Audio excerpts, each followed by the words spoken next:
All right, folks, we are back. It is the Alex Jones Show. I am Jason Bermas, sitting in for the second hour over here at KLBJ. Remember, you can check out all of Alex's documentary films and a lot more by becoming a PrisonPlanet.tv subscriber. Now, we spent most of the first hour just Obama-ing. So I want to take this last call about Obama.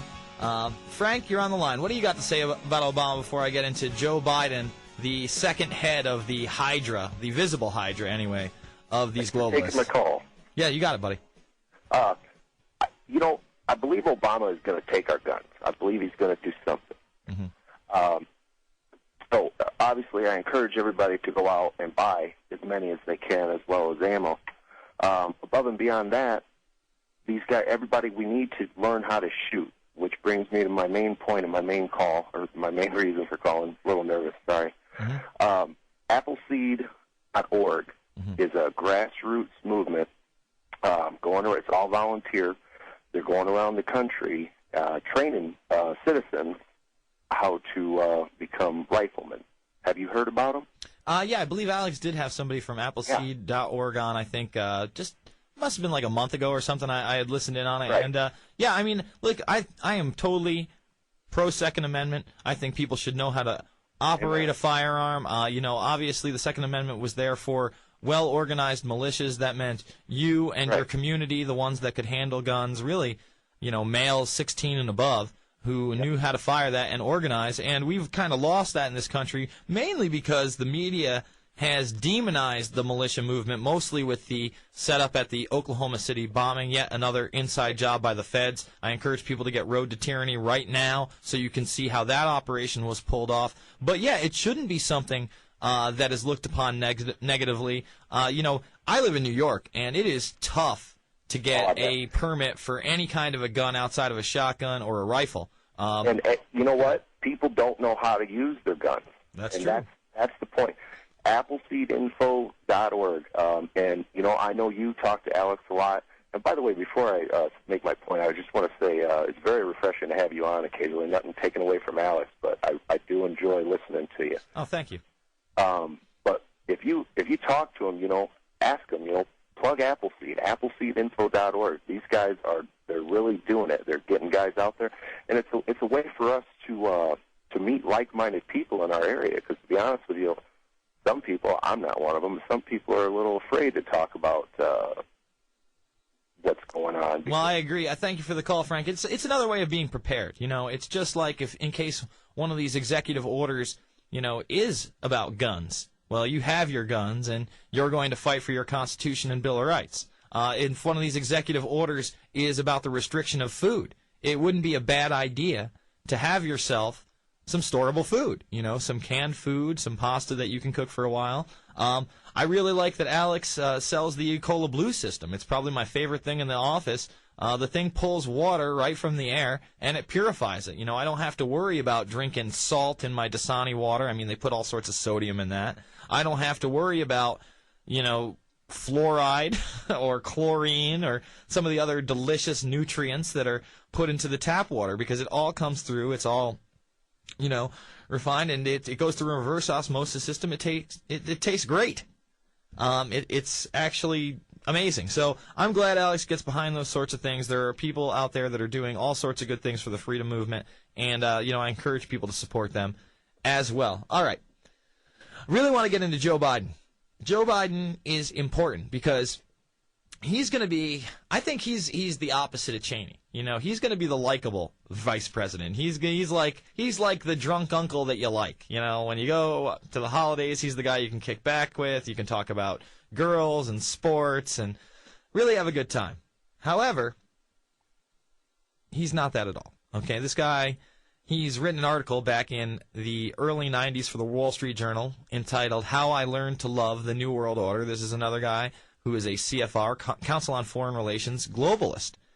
And the one thing I will say about Biden is that he is more apt to talk about issues such as the ISI in Pakistan, even though he tries to cover them up. He actually, when Judge Roberts was elected to, or going through the process of being confirmed for the Supreme Court, he asked him about biometrics and the chip. That might be a clip that we're going to pull up in the next segment. He asked Roberts how he was going to rule, and that basically he was going to rule eventually on whether or not we put a chip in a human being to track them all the time, or we scan their brains to see if there is criminal activity or the potential for criminal activity going on through their brains. You don't believe me? Well, I'm glad you don't believe me, because we're going to play it in the next segment. Stick around. It actually happened. Now, Biden was very, very well aware of this Pakistani element involved in the 9/11 attacks. We mentioned it before. You know, he was meeting with the head of the ISI. He got on the floor of the House and talked about Pakistan's role. He is currently on a diplomatic, quote-unquote, fact-finding mission to see what's going over there in that crazy land of Pakistan.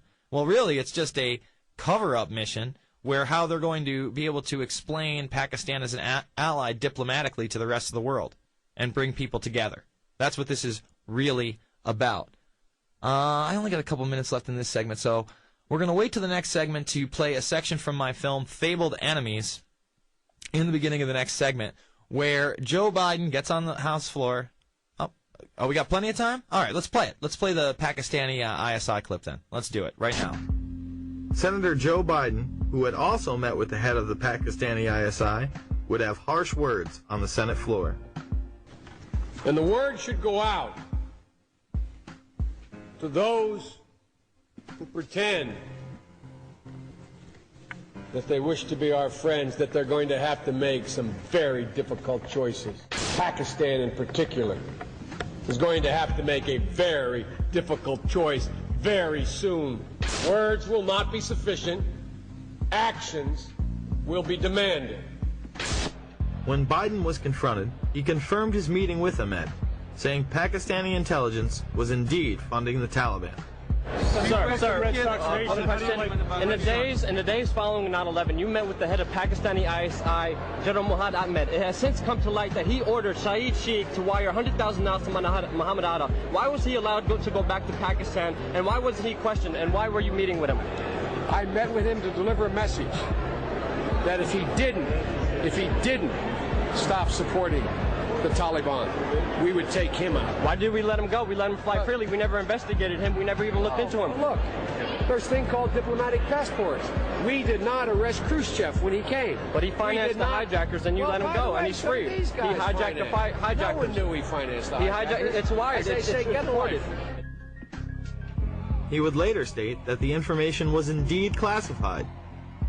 How did you know the ISI was helping the Taliban, sir?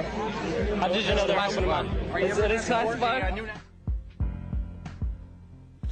So we shouldn't be surprised that it remains classified and that Biden is trying to tell anybody who's trying to get to the bottom of these facts to get a life. You know, how dare we ask questions that actually affect our foreign and domestic policy here at home?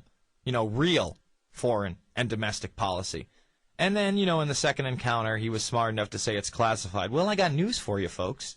A whole lot is classified on 9/11. A whole lot. You know, just for starters, the initial congressional investigation, the public one, has 27 redacted pages. We had Bob Graham, who was the co-chair of that committee, get on PBS, and this is, again, in Fabled Enemies, and say that there were foreign governments involved in 9/11, and that information is going to be classified for 20 to 30 years. Here we are, a little over 7 years after 9/11, and you can bet that the stuff is going to remain classified for another 15 or 20 years, or 25 years, or whatever they want. And they'll spin it. They'll release a few documents, a little bit of plausible deniability here. When they want to create an enemy, they'll expose their role in it. It makes me sick. This is the Alex Jones Show. We encourage you to go over to Infowars.com and PrisonPlanet.tv. I'm Jason Bermas. We'll be back after this.